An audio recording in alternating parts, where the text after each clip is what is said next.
Hello guys, welcome back to another video, and have you ever wondered how Nintendo managed to fit so much data into these small cartridges? I mean, look at them, they're the size of beans. The only problem with that though, is if you keep them away from their cases too long, you're bound to lose them. Now, the first proper handheld console came out in the form of the Game & Watch. I mean, there were others before it, but who cares? The Game & Watch was the first super popular and mainstream one. The story goes that Gunpei Yokoi was watching a businessman play with his calculator on a train out of boredom, so he decided to create calculator-like games with a sleek business design to them. This was the first ever system to feature the now well-known D-pad design, as a standard joystick wouldn't fit into the clamshell Donkey Kong game. Now, I don't have the fortune to own an original Game & Watch because but I do own the 35th anniversary Mario one that includes Ball, the first Game & Watch release. I mean, now I have one unique feature.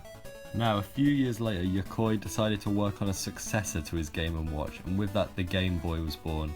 This console took cartridges like its older brother, the NES, and had a pea green screen, and was very hard to see. This was because of the limited technology of the time, but many people didn't care about this as it was revolutionary. It was truly like a pocketable NES at the time, except in green mode. Sega then decided to create the Game Gear system. Unlike the Game Boy, this featured a full colour screen which allowed it to look very similar to Sega's Master System console. However, the Game Boy still won over, as the Game Gear required a ridiculous amount of batteries to run, while the Game Boy only took 4. Nintendo slowly improved their Game Boy over the next 10 years with the Game Boy Pocket, Color and Light. Only in Japan. That seemed like the one we needed the most. Now, I've always been fond of the Game Boy Color. I love its unique design and library exclusive to it, like Toy Story Racers. This only took 2 batteries to use and featured color games, as well as adding color to the once green Game Boy games. However, it didn't have a backlight, even though it released the same year as the Game Boy Light.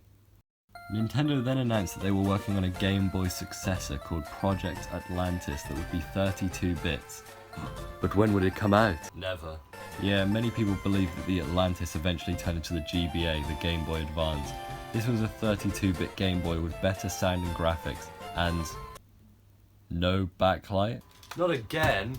However, later models of the GBA did have the backlight, the Game Boy Advance SP, which I don't have because The GBA is, however, a great system and has many great games.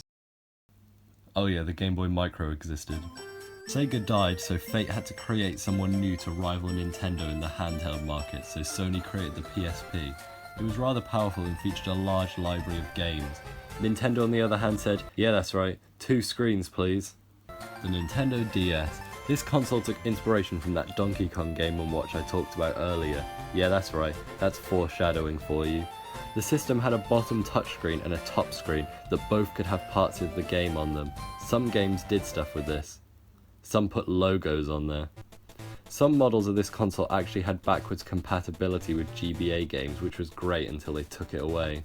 Next, Nintendo created the 3DS. The DS, but with a 3 on the front. And also 3D graphics.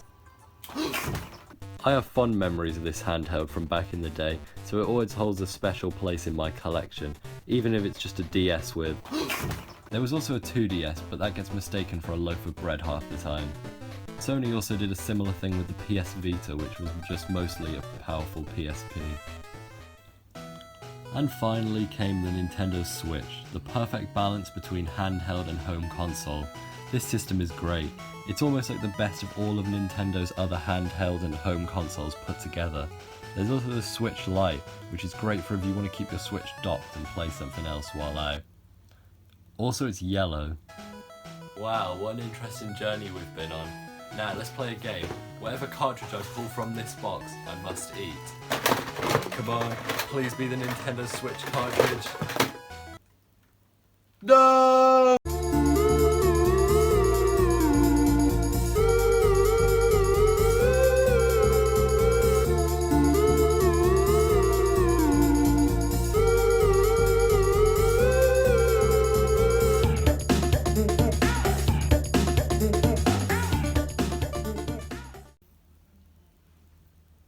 Why did I make this?